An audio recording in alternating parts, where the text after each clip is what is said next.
The Krell warships appeared in Earth's orbit without warning. Their massive vessels blocked out the sun as they positioned themselves above every major city on the planet. Commander Jake Morrison stood on the bridge of the HMS Defiance, watching the enemy fleet through the viewport with growing dread. He had been a military officer for 15 years, but nothing in his training had prepared him for this moment. The communications officer turned to him with fear in her eyes. Lieutenant Karen Price had served with Jake for 3 years, and he had never seen her look so afraid. She spoke quietly, her voice barely above a whisper. The Krell were broadcasting a message on all frequencies. They were demanding humanity's complete surrender within 24 hours. Jake looked at the tactical display showing the enemy positions. The Krell had brought 300 warships. Earth's defense fleet consisted of only 90 vessels, and most of them were outdated compared to the alien technology. The orbital defense platforms that humanity had spent decades building looked like toys next to the massive Krell battleships. The battle began at dawn.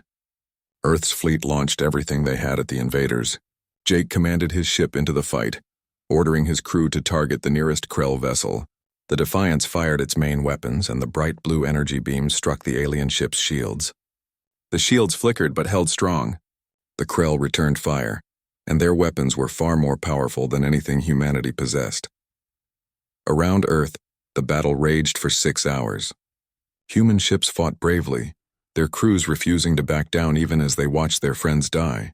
Captain Nicole Barrett led a squadron of fighters against a Krell carrier.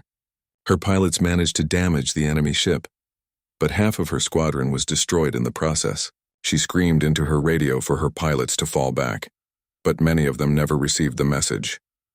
On the ground, people watched the battle through their windows and on their screens. They saw the bright flashes of weapons fire in the sky. They saw human ships exploding like fireworks. They saw the Krell slowly overwhelming Earth's defenses. Children cried in their parents' arms. Adults stood in silence, knowing that their world was ending. By noon, Earth had lost 60 of its 90 ships. The orbital defense platforms were nothing but debris floating in space. The Krell pressed their advantage, moving closer to the planet. Their weapons began targeting military installations on the surface. Entire bases vanished in clouds of fire and smoke. Jake received orders to retreat. The fleet admiral's voice came through the speakers, broken and defeated. All surviving ships were to evacuate immediately. They would regroup beyond Neptune and plan their next move. Jake wanted to refuse the order. He wanted to stay and fight until his ship was destroyed. But he knew that dying here would accomplish nothing. The Defiance turned away from Earth along with the 39 other surviving ships. Jake watched his homeworld shrink in the viewport. He could see the Krell vessels moving into position around the planet. The invasion had succeeded. Earth had fallen in less than a day. Karen approached him as the ship jumped to faster than light speed. She had tears running down her face. Her family lived in Chicago, and she had just watched the Krell destroy the military base near her hometown. Jake put his hand on her shoulder but said nothing. There were no words that could make this better. The surviving fleet arrived at the rendezvous point 3 days later.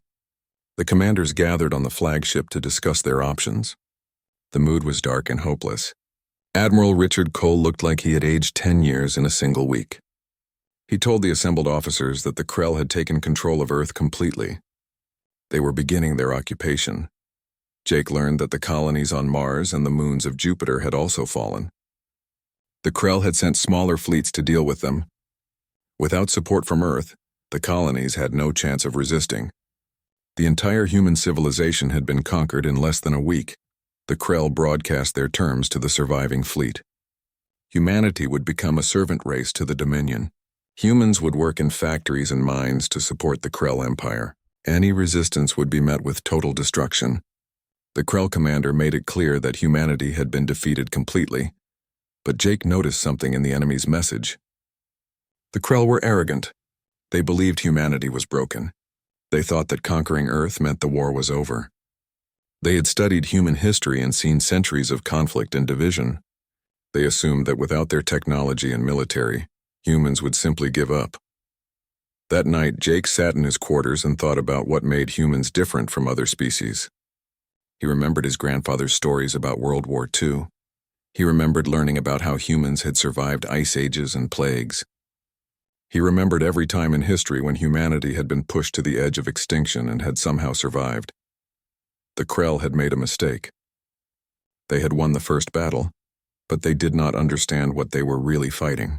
Human technology could be destroyed, human ships could be blown apart, human cities could be burned, but the human spirit was something different.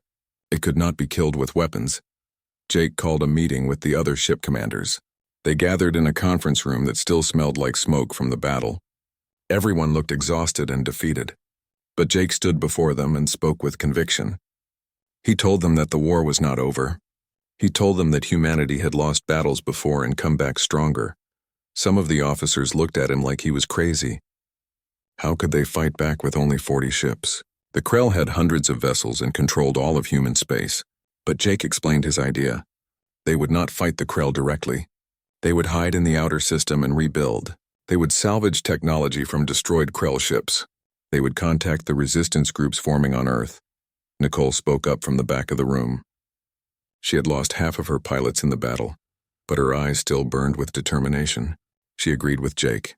They could not let the Krell think they had won. They had to keep fighting no matter how long it took. One by one, the other commanders agreed. They would not surrender. They would not give up. The Krell thought humanity was defeated, but they were wrong. This was not the end of the war. It was only the beginning. Jake looked out the window at the distant stars. Somewhere out there, Earth was under enemy control. His family and friends were living under Krell occupation. But he made a silent promise to them. Humanity would rise again. The Krell would learn that defeating humans and breaking humans were two very different things. They thought the war was over, but humanity was just getting started. 6 months had passed since the Krell invaded Earth. Dr. Lisa Hayes crouched in the darkness of an underground tunnel, listening for the sound of alien patrols above. The tunnel was part of an old mining complex in Colorado that the Krell had marked as destroyed and abandoned. They were wrong about the abandoned part. Lisa had been a quantum physics researcher before the invasion. She had worked in a clean laboratory with expensive equipment and a team of brilliant scientists. Now she worked in a cave with whatever tools she could steal or salvage. Her team consisted of 30 people, most of whom had never done scientific work before. But they learned quickly because their lives depended on it. Peter Grant checked the equipment they had set up on a makeshift workbench. He had been an engineering student before the Krell came. His parents and younger sister had died in the first week of the occupation. Now he worked 18 hours a day helping Lisa build weapons to fight back. His hands moved carefully over the device they had been constructing for 3 months.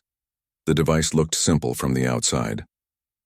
It was a gray cylinder about the size of a bottle, but inside it contained technology that the Krell did not know humans understood. Lisa had spent years studying energy fields and quantum mechanics. She had memorized research data before the Krell destroyed all the computers. That knowledge was now humanity's secret weapon. Above ground, the Krell controlled everything. Their soldiers patrolled the streets of every city. Their ships filled the skies. They had taken over factories and power plants. Humans were forced to work for the Krell Empire, mining resources and building equipment. Anyone who resisted was killed immediately, but the Krell did not understand humans as well as they thought. They saw people working in factories and assumed they were obedient. They saw quiet streets and assumed humanity had accepted defeat. They did not see the networks forming in basements and tunnels. They did not see the weapons being built in secret. They did not see the fire still burning in human hearts. Lisa's device was designed to disrupt Krell shield technology. The aliens protected their soldiers and vehicles with energy shields that stopped bullets and explosions. Human weapons could not penetrate those shields. But Lisa had discovered something during her research. Every shield operated on a specific frequency. If you could match that frequency and reverse the phase, the shield would collapse. Peter activated the prototype and watched the readings on his screen. The device hummed quietly, generating an energy field that spread outward in a sphere. He smiled and turned to Lisa. The field was stable. The frequency was correct. They had done it. Lisa felt relief wash over her. This device could change everything. If they could mass-produce it, the resistance could actually fight back against Krell soldiers. She immediately began planning how to share the technology with other resistance cells around the world. Across Earth, similar work was happening in hundreds of hidden locations. In the ruins of Detroit, A former auto worker named Danny Torres led a group of mechanics in converting industrial equipment into weapons. They used welding torches to cut apart Krell machinery and repurpose the parts. They built bombs from mining explosives. They created armor from stolen alien materials. In a basement in Tokyo, a computer programmer named Claire Watson worked to hack Krell communication systems. She had been trying for months to break their encryption. The Krell used quantum computers that were far more advanced than human technology. But Claire was patient and brilliant. She studied every transmission looking for patterns and weaknesses. The resistance cells communicated through a secret network. They used old radio equipment that the Krell had ignored because it seemed too primitive to be useful. Messages were sent in code, bouncing between hidden transmitters. Slowly, the scattered groups across Earth were becoming organized. Lisa sent instructions for building her shield disruptor to every resistance cell she could reach. The design was simple enough that anyone with basic technical skills could construct one. Within weeks, hundreds of the devices were being built in secret workshops around the world. The Krell remained unaware of what was happening beneath their noses. They had stationed millions of soldiers on Earth, but they spread themselves across the entire planet. They believed their technology made them invincible. They did not bother to search every basement and tunnel, because they assumed humans lacked the knowledge and resources to fight back. This arrogance would be their downfall.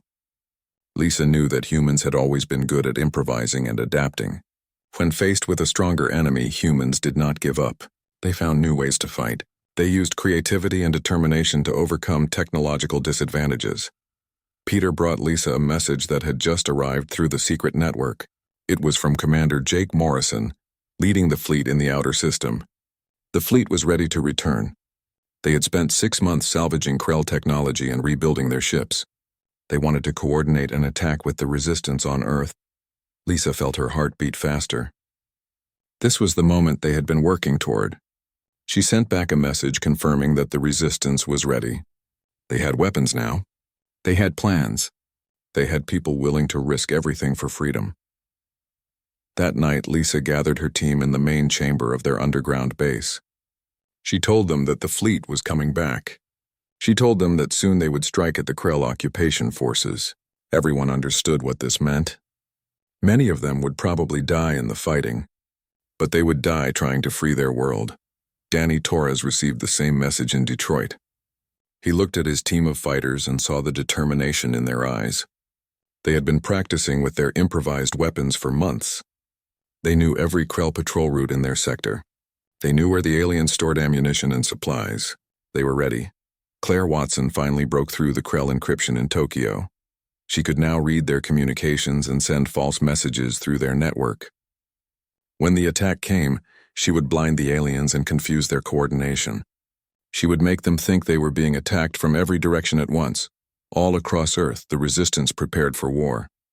In Shanghai, former soldiers trained civilians in combat tactics. In London, engineers built explosives that could destroy Krell vehicles. In Rio de Janeiro, doctors prepared emergency medical centers for the wounded. In Sydney, teachers organized evacuation routes for civilians. The Krell had no idea what was coming. They had conquered Earth easily and assumed that humans would remain conquered. They did not understand that humans had been fighting and surviving for thousands of years. They did not know that throughout history, every empire that had tried to crush humanity had eventually fallen. Lisa stood at the entrance to her underground base and looked up at the sky. She could see Krell ships passing overhead, their lights blinking in the darkness. Soon those ships would be falling from the sky. Soon the occupation would end. The Krell thought they had defeated humanity 6 months ago. They were about to learn how wrong they were. The resistance had grown from scattered survivors into an army. They had built weapons from scraps. They had learned to fight against superior technology. They had refused to accept defeat even when defeat seemed certain. Now they were ready to take back their world. Lisa turned back to her team and gave the order to begin final preparations. The message went out through the secret network to every resistance cell on Earth. The fleet was coming. The attack would begin in 72 hours. Humanity was about to remind the Krell of an important lesson. You could conquer humans, but you could never break them. And an unbroken enemy was the most dangerous enemy of all. Commander Jake Morrison floated in the observation deck of the HMS Defiance. staring at the ice and rock of a distant comet. His fleet had been hiding in the outer reaches of the solar system for 6 months, far beyond where the Krell bothered to patrol. In that time, the 40 surviving ships had been completely transformed. The transformation had not been easy. Jake remembered the first week after the retreat, when his crew had been broken and defeated. People had cried in their bunks. Some had wanted to surrender. Others had talked about running away to another star system and starting over somewhere else. But slowly, Jake had convinced them to keep fighting. The key had been the debris field near Jupiter. After the Krell destroyed the human colonies there, they had left the wreckage floating in space. Jake had sent teams to salvage anything useful from the destroyed Krell ships. What they found had changed everything. Captain Nicole Barrett entered the observation deck and stood beside Jake. She looked different now. Her face was harder, her eyes colder. The battle at Earth had killed many of her pilots, including her husband. She had spent 6 months learning how to build new fighters from salvaged alien technology. Her grief had turned into something useful. It had turned into rage focused on a single purpose. Nicole reported that the new fighter wing was ready for combat. They had built 60 fighters using a combination of human engineering and Krell technology. The fighters were faster than anything the Krell had seen before. They carried weapons that could penetrate alien shields. Most importantly, they were flown by pilots who had nothing left to lose. Jake nodded and moved to the tactical display. It showed the entire solar system with Krell positions marked in red. The aliens had pulled back most of their fleet after the conquest. They had left only 80 ships to maintain the occupation. The Krell High Command believed that Earth was secure, and that the remaining human fleet was too weak to threaten them. Colonel Sam Phillips joined them at the display. He was the fleet's intelligence officer, and he had spent months analyzing every piece of information they could gather about the Krell. He had learned their patrol patterns, their communication protocols, and their military doctrine. He knew how they thought and how they fought. Sam explained that the Krell were efficient but predictable. They followed rules and procedures strictly. They did not adapt quickly to changing situations. This was their weakness. If humans could do something unexpected, something outside of Krell experience, the aliens would not know how to respond. The plan Jake had developed relied on this weakness. The human fleet would not attack head-on like they had before. Instead, they would hit multiple targets simultaneously, creating chaos and confusion. The Krell would not know where to send reinforcements. Their command structure would break down. Lieutenant Ryan Foster entered the room with new intelligence. He had been monitoring communications between Earth and the Krell command. The aliens were receiving reports that everything was peaceful on Earth. The human workers were obedient. There were no signs of organized resistance. The Krell believed they had successfully broken humanity's spirit. Jake smiled at that. The resistance on Earth had done excellent work staying hidden. The Krell had no idea that beneath their feet, an army was preparing to strike. Lisa Hayes and her fellow resistance leaders had built weapons, trained fighters, and organized supply networks all without being detected. The fleet had been in contact with the resistance through secret transmissions. Jake knew about the shield disruptors that Lisa had invented. He knew about the weapons that Danny Torres had built in Detroit. He knew about Claire Watson's success in hacking Krell communications. All the pieces were in place. Nicole asked about the timing of the attack. Jake pulled up the orbital mechanics display. They had calculated the perfect moment to strike. In 72 hours, the Krell fleet would be at its most spread out. Their ships would be positioned around Earth, Mars, and the asteroid belt. They would not be able to support each other quickly. Sam added that intelligence reports showed the Krell were planning to reduce their occupation forces even further. They wanted to send more ships to conquer other star systems. In their view, Earth was already pacified and did not require such a large garrison. This arrogance would cost them dearly. The crew of the Defiance had changed over the past 6 months. They had started as defeated survivors, but they had become something harder and more dangerous. Every person on every ship in the fleet had lost someone in the invasion. They had all watched their world burn. Now they had a chance to fight back. Jake called a meeting of all ship commanders. They gathered in the conference room, 40 captains representing 40 ships. Jake looked at their faces and saw the same thing he felt inside himself. They were not afraid anymore. Fear had been burned away by months of grief and anger. Now they just wanted revenge. He laid out the complete attack plan. The fleet would split into 4 groups. Each group would target a different part of the Krell occupation force. They would jump in from the outer system, hit hard, and then retreat before the aliens could organize a response. On Earth, the resistance would attack at the same moment, creating maximum confusion. The commanders asked questions and suggested improvements. They had all become better officers over the past 6 months. They had studied Krell tactics and learned from their mistakes in the first battle. They knew they were still outmatched in terms of technology, but they had advantages the Krell did not expect. Nicole presented the fighter tactics they would use. Her pilots would fly in ways that Krell interceptors could not predict.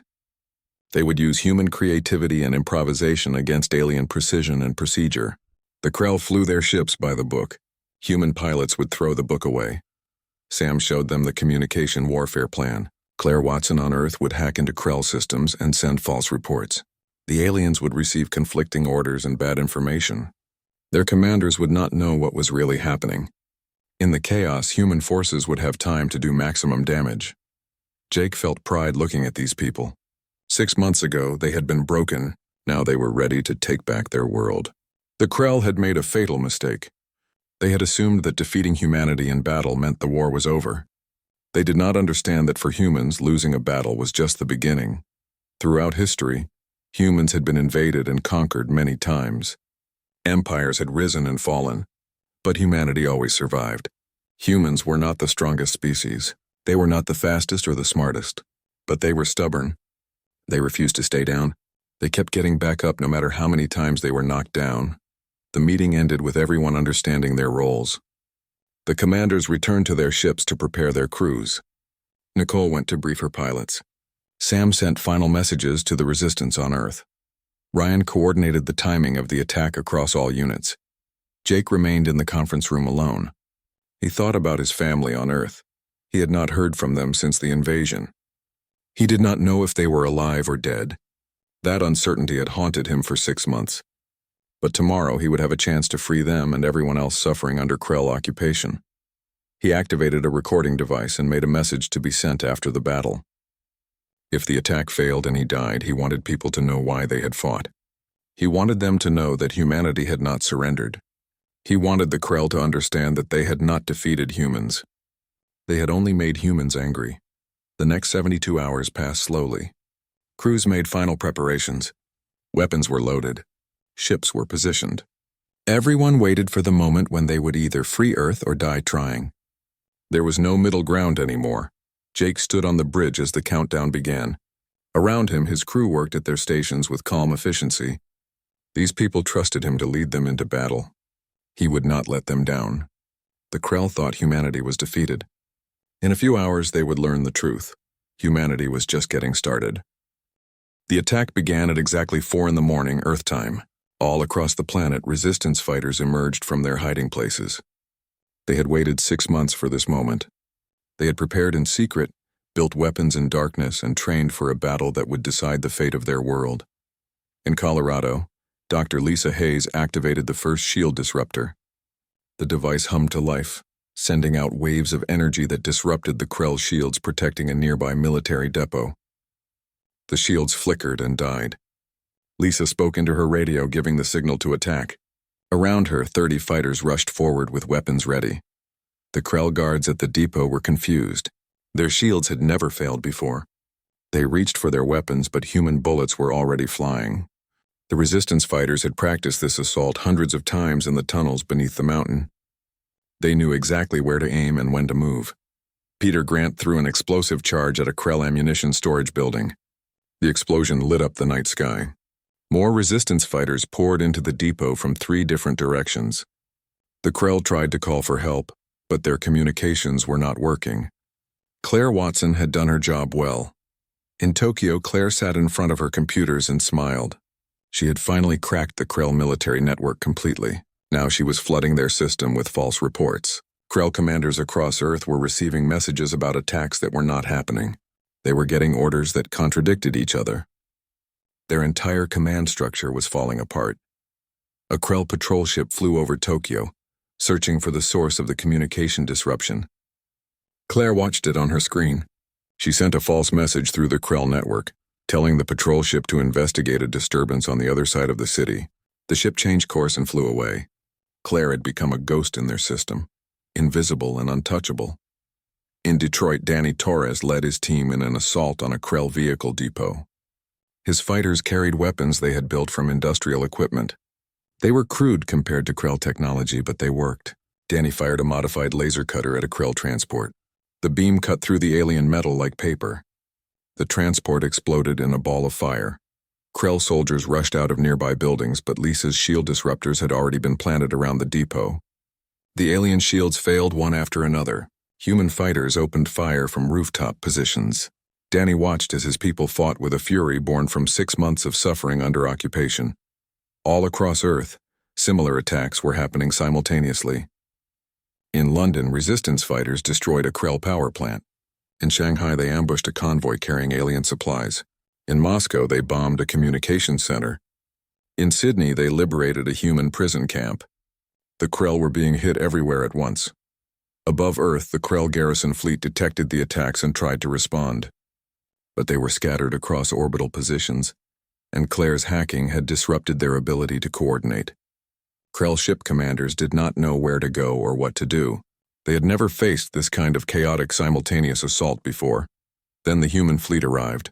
Commander Jake Morrison brought his 40 ships out of faster-than-light travel at the edge of Earth's orbital space. The Krell detected them immediately, but they were not ready for what happened next. The human fleet split into 4 groups and attacked from different directions. The Krell tried to form a defensive formation, but they were too spread out. Jake's tactical plan was working perfectly. The aliens could not defend against attacks coming from multiple vectors at the same time. Captain Nicole Barrett led her fighter wing into the battle. Her 60 new fighters screamed through space faster than the Krell interceptors could track. She remembered the battle 6 months ago when her husband had died. She remembered watching helplessly as her pilots were shot down one by one. Now she had better ships and better weapons. Now it was the Krell's turn to die. Her pilots flew in patterns that made no sense to Krell tactical computers. They broke formation, scattered, and then reformed in unexpected places. They attacked from angles that violated standard military doctrine. The Krell interceptors tried to respond, but they were programmed to fight predictable enemies. Humans were anything but predictable. Jake watched the battle unfold from his command chair. The Krell were confused and disorganized.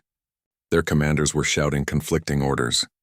Their ships were trying to respond to threats from every direction. This was exactly what Jake had wanted. Humans could not beat the Krell in a fair fight, so they had made sure the fight was not fair. A Krell battleship turned to engage the Defiance. It was 3 times larger than Jake's ship and had far more powerful weapons. But Jake was not fighting by Krell rules anymore. He ordered his ship to dive toward Earth's atmosphere. The Krell battleship followed, firing its weapons. Jake waited until the last possible second, then pulled up sharply. The Krell ship tried to follow but could not turn as quickly.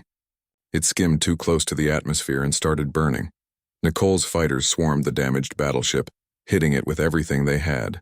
The Krell shields held for a moment, then collapsed under the sustained fire.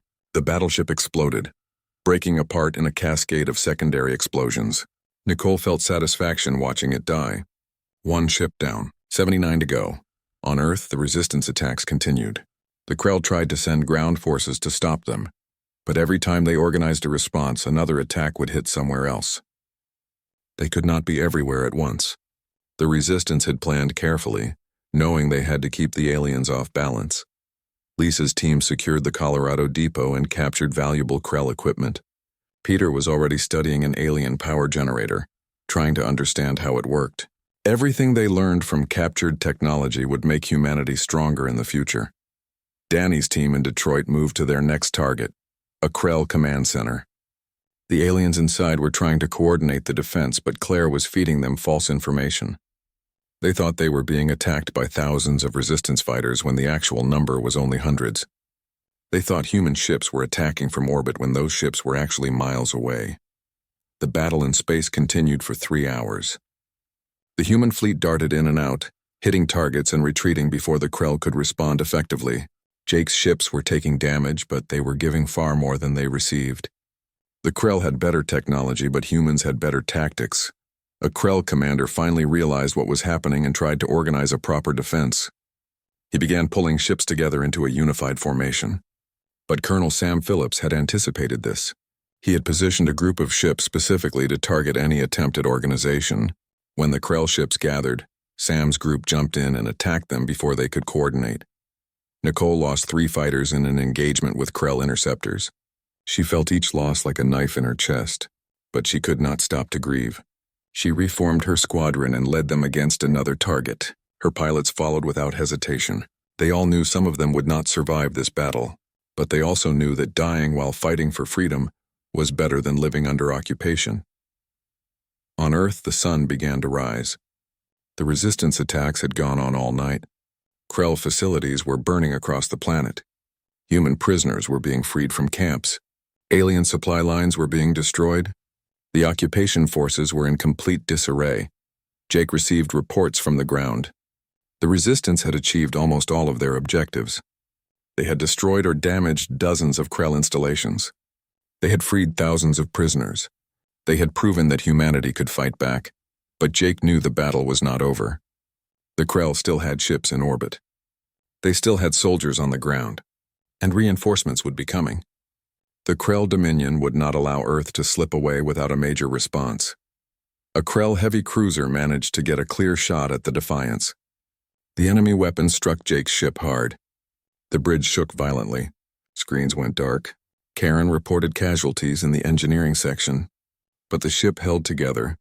Human engineers had spent 6 months making these vessels tougher and more resilient. Jake ordered return fire. The Defiance's weapons, enhanced with salvaged Krell technology, hammered the enemy cruiser. The alien shields failed under the sustained assault. The cruiser tried to retreat, but Nicole's fighters were waiting.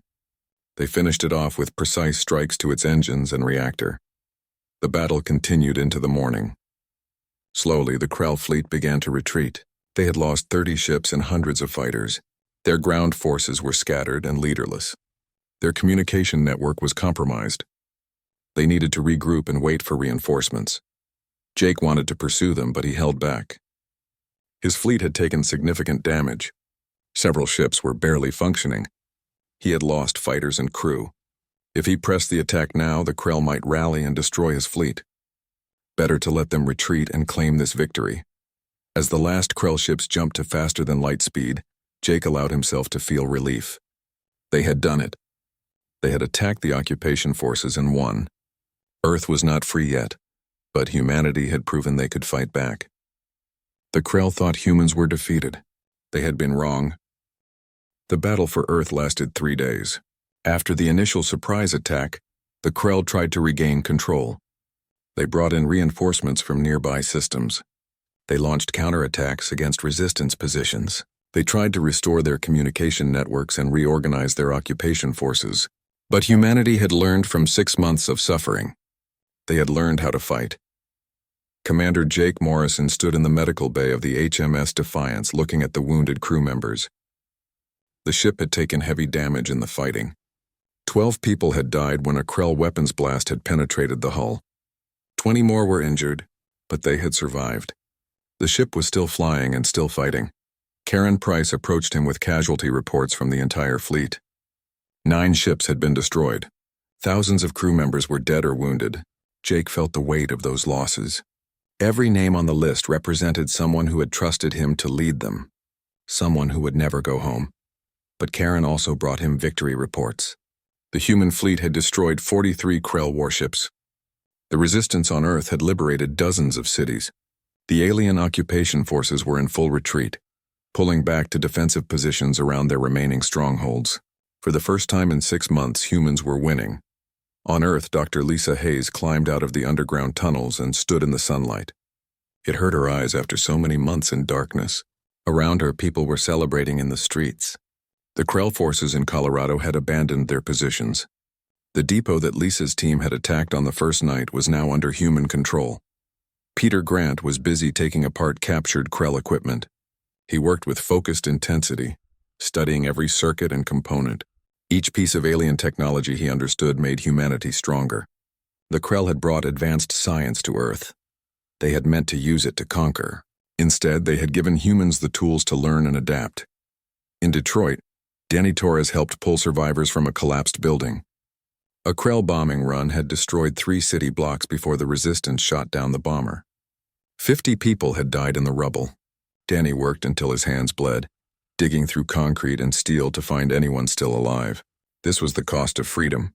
This was what the Krell had forced them to pay. But Danny did not regret the fight. He would rather die fighting than live as a slave. Most humans felt the same way. The Krell had misunderstood something fundamental about humanity. They had thought that beings who valued life would surrender to save their lives. They did not understand that humans valued freedom even more than survival. In Tokyo, Claire Watson continued her work in the Krell computer systems. She had complete access now. She could read their military communications. She could track their ship movements. She could even access their strategic planning databases. The information she gathered would help humanity prepare for what came next, because Claire knew, just like everyone else knew, that this war was far from over. The Krell Dominion was vast. It controlled dozens of star systems. Earth had defeated one occupation force, but the Dominion would send more. They would send bigger fleets with better preparation. They would not make the mistake of underestimating humanity again. On the 3rd day, the last Krell forces left Earth orbit. Jake watched them retreat on his tactical display. The surviving alien ships jumped to faster-than-light speed, heading back toward Krell space. They left behind burning installations, destroyed equipment, and thousands of their dead. But they also left Earth battered and damaged. The human victory had been costly. Jake called a meeting with all surviving ship commanders. Nicole Barrett was there, looking exhausted. She had been flying combat missions for 3 days straight. Her fighter wing had been reduced to 35 pilots. She had watched 25 of her people die in the fighting, but she stood straight and ready for whatever orders Jake would give. Colonel Sam Phillips reported on Krell fleet movements throughout the galaxy. The aliens were pulling back from several frontier systems. They were consolidating their forces. They were preparing for a major campaign against Earth. Sam estimated that within 6 months the Krell would return with at least 500 warships. Maybe more. The commanders discussed their options. Some suggested running.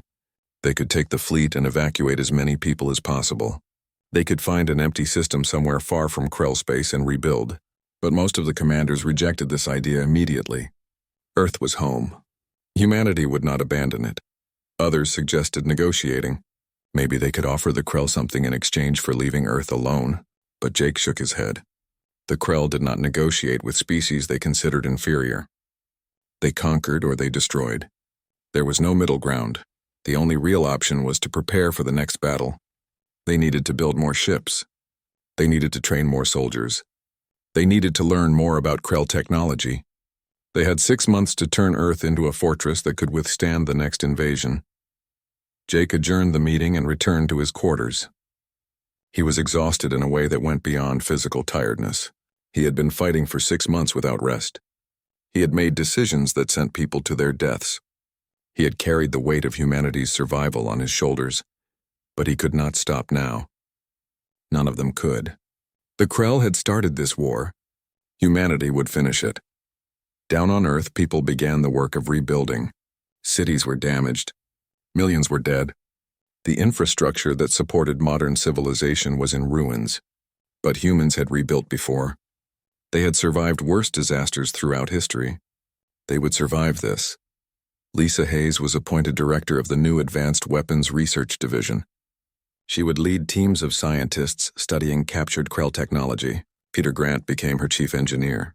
Together, they would unlock the secrets of alien science and use those secrets to defend Earth. Danny Torres received a military commission. He was made a captain and given command of a ground forces training program. He would teach others how to fight using improvised weapons and guerrilla tactics. The next time the Krell invaded, humanity would have an army ready. Claire Watson became the head of electronic warfare. She would build teams of hackers and programmers who could disrupt enemy communications. She would create viruses and malware designed specifically to attack Krell computer systems. In the digital realm, humans were already superior to the aliens. Nicole Barrett was promoted to admiral and given command of the rebuilt fighter corps. She would oversee the construction of new fighters and the training of new pilots. The fleet that had retreated from Earth 6 months ago had consisted of 40 damaged ships. The fleet that would defend Earth in 6 months would be 10 times that size. Jake Morrison became Supreme Commander of Earth's military forces. It was a position he did not want but could not refuse. Someone had to coordinate the defense. Someone had to make the hard decisions. Someone had to lead humanity through the war that was coming. The rebuilding effort was enormous. Factories were converted to produce weapons and ships. Mines were reopened to extract the raw materials needed for construction. Scientists worked around the clock to understand and replicate Krell technology. Soldiers trained in bases that were still being built, but humanity had something the Krell did not. They had motivation. Every person working on the defense had lost someone in the invasion. Every soldier training for battle had seen their world burn. Every scientist studying alien technology had lived under occupation. They all knew what would happen if they failed. 6 months passed quickly. Earth transformed from a conquered planet into an armed fortress. Orbital defense platforms were rebuilt with improved designs based on Krell technology. New warships rolled out of shipyards on the Moon and Mars. Fighter squadrons practiced maneuvers in the asteroid belt. Ground forces prepared defensive positions in every major city. Jake stood on the bridge of his new flagship, the HMS Vengeance, and looked at the tactical display. It showed 200 human warships in formation around Earth. It showed defense platforms bristling with weapons. It showed fighter squadrons ready to launch. It showed a planet ready to defend itself. Karen stood beside him and reported that Krell scouts had been detected at the edge of the solar system. The enemy was probing their defenses. The main fleet would arrive soon. This time they would bring overwhelming force. This time they would not underestimate humanity. But humanity was ready. They had been defeated before and had come back stronger. They had been occupied and had freed themselves. They had been dismissed as weak and had proven their strength. The Krell thought that conquering Earth once meant they could conquer it again. They were about to learn how wrong they were. Jake looked at the faces of his command crew. These people had survived the initial invasion. They had endured the occupation. They had fought in the liberation. They had rebuilt their world from ashes. They would not surrender it again. The Krell had started this war thinking humanity was just another primitive species to be added to their empire. But they had awakened something they did not understand. They had united humanity under a single purpose. They had given humans a common enemy and a reason to set aside their differences. The alien fleet would arrive soon. They would find Earth ready. They would find humanity armed with... The Krell returned exactly when Colonel Sam Phillips predicted they would. Their fleet emerged from faster-than-light travel at the edge of Earth's solar system. 500 warships, twice the size of the force that had conquered Earth a year ago. They had come to crush humanity once and for all, but this time humanity was ready. Commander Jake Morrison, now Supreme Commander of Earth's military forces, watched the enemy fleet approach on his tactical displays. He stood on the bridge of the HMS Vengeance, surrounded by a crew that had trained for this moment. They were not afraid. They were eager. The Krell sent a transmission demanding immediate surrender. Their commander spoke with absolute confidence. He told humanity that resistance was pointless. He explained that the Dominion had crushed hundreds of species across the galaxy. He promised that if humans surrendered now, they would be treated mercifully as slaves. Jake sent back a simple reply. He told the Krell commander that humanity did not surrender. He told them that they had made a mistake coming back to Earth. He told them that they were about to learn what humans did to invaders. Then he cut the transmission and gave the order to attack. The human fleet moved forward to meet the enemy. 200 warships flying in formations that the Krell had never seen before. These were not the desperate, outdated vessels that had fled Earth a year ago. These were new ships built with human engineering and Krell technology combined. They were faster, stronger, and deadlier than anything the aliens expected. Admiral Nicole Barrett led the fighter wings into battle. 300 fighters launched from carriers and orbital platforms. Her pilots had trained for months using tactics that would confuse the Krell tactical computers. They flew in patterns that seemed random, but were actually carefully coordinated chaos. The Krell fleet moved into standard attack formation. They approached Earth in a textbook military maneuver, following the same strategic doctrine that had won them dozens of wars. But Jake had studied that doctrine. He knew exactly what they would do, and he had prepared a surprise. Hidden throughout the asteroid belt were weapons platforms that the Krell did not know existed. They were disguised to look like ordinary rocks and debris. When the Krell fleet reached the optimal position, Jake gave the signal. The platforms activated and began firing. The Krell were caught completely off guard. Their shields held against the initial barrage, but the weapons were not designed to destroy the ships. They were designed to disable sensors and communications. Dr. Lisa Hayes had invented them specifically for this purpose. She had learned from 6 months of studying Krell technology and finding its weaknesses. With their sensors disrupted, the Krell fleet lost coordination. Ships could not communicate with each other effectively. Their battle plan fell apart. They tried to adapt, but adaptation was not something the Krell did well. They were trained to follow procedures. Chaos confused them. The human fleet struck while the Krell were disorganized. Jake's ships divided into hunter groups and attacked from multiple directions. They used Earth's gravity well to gain speed and momentum. They fired weapons and then retreated before the Krell could respond. They fought like guerrillas in space, hitting and running. Nicole's fighters swarmed through the enemy formation. Her pilots targeted Krell command ships, trying to create even more chaos. They flew in ways that made no sense according to standard military tactics. They broke off attacks only to resume them from different angles. They made the Krell interceptors chase them into traps. On Earth, the defense platforms opened fire. These were not the weak platforms that the Krell had destroyed in the first invasion.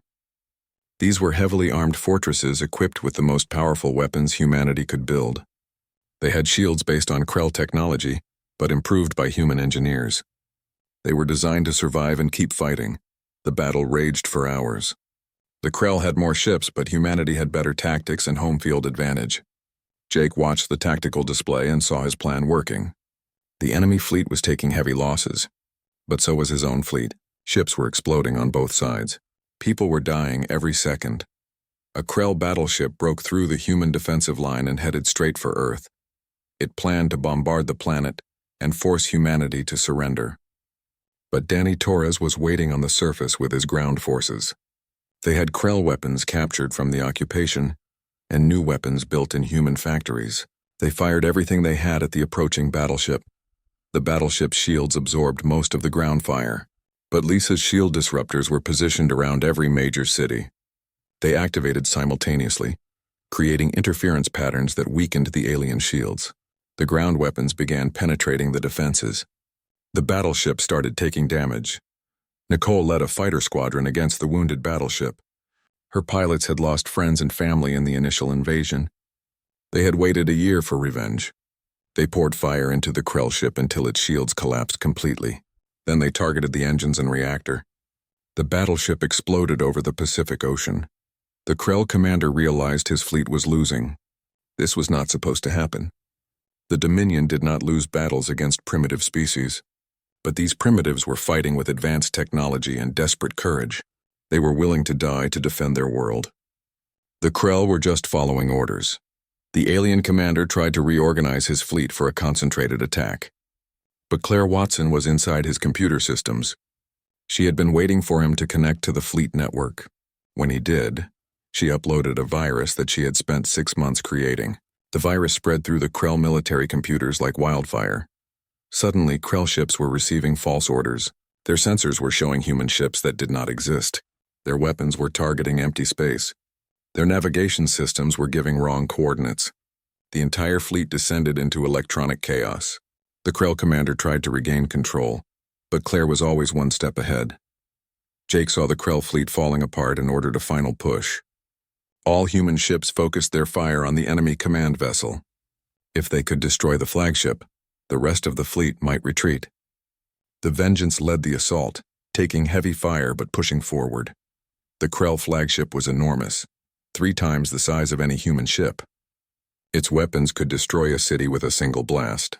Its shields were the most powerful in the Krell arsenal. But humanity had learned something important over the past year. No shield was perfect. Every defense had a weakness. Lisa had discovered that Krell shields became unstable when hit by multiple different frequencies at the same time. The human fleet had weapons that could fire on dozens of different frequencies. They had designed this capability specifically to counter Krell defenses. Now they used it. The Vengeance and 20 other ships surrounded the flagship and fired everything they had. The Krell shields flickered as they tried to adjust to the different frequencies. For a moment it looked like they would hold. Then the shields collapsed in a cascade failure. Without shields, the flagship was vulnerable. Human weapons tore into its hull. Nicole's fighters bombed its engines. Ground-based platforms fired long-range missiles at its reactor. The flagship tried to retreat, but it was too late.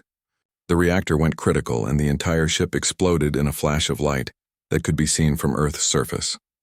With their command ship destroyed, the Krell fleet lost all coordination. Individual ships tried to continue fighting, but they had no unified strategy. Jake's forces hunted them down one by one. Some Krell ships tried to retreat. The human fleet pursued them, destroying as many as possible before they could escape. By the end of the day, the battle was over. The Krell fleet had been destroyed. Only a few dozen ships managed to escape back to Krell space. They would return to the Dominion with news of their defeat. They would tell their leaders that humanity could not be conquered. Jake stood on the bridge of the Vengeance and looked at the debris field where the battle had been fought. Hundreds of ships from both sides were destroyed. Thousands of people were dead. The price of victory had been high. But Earth was free. Karen brought him the final casualty reports. 43 human ships lost, 8,000 crew members dead, another 12,000 wounded. The orbital platforms had taken severe damage. Cities on Earth had been hit by weapons fire. The cost of defending their world had been enormous, but they had won. Against overwhelming odds, humanity had defeated the Krell invasion. They had proven that they could not be conquered. They had shown the galaxy that Earth was defended by a species that would never surrender. In the days after the battle, humanity began to understand what they had accomplished. They had not just defended their planet. They had announced their presence to the galaxy. Every species that heard about Earth's victory would know that humans were not primitive. They were dangerous. Lisa Hayes continued her research into Krell technology. She had years of work ahead of her. Every piece of salvage from the battle was valuable. Every captured system revealed new secrets. Humanity would use this knowledge to build even better defenses and eventually better ships for exploration. Danny Torres trained new soldiers using lessons learned from the battle. The ground forces had proven essential in the defense. Next time they would be even more prepared.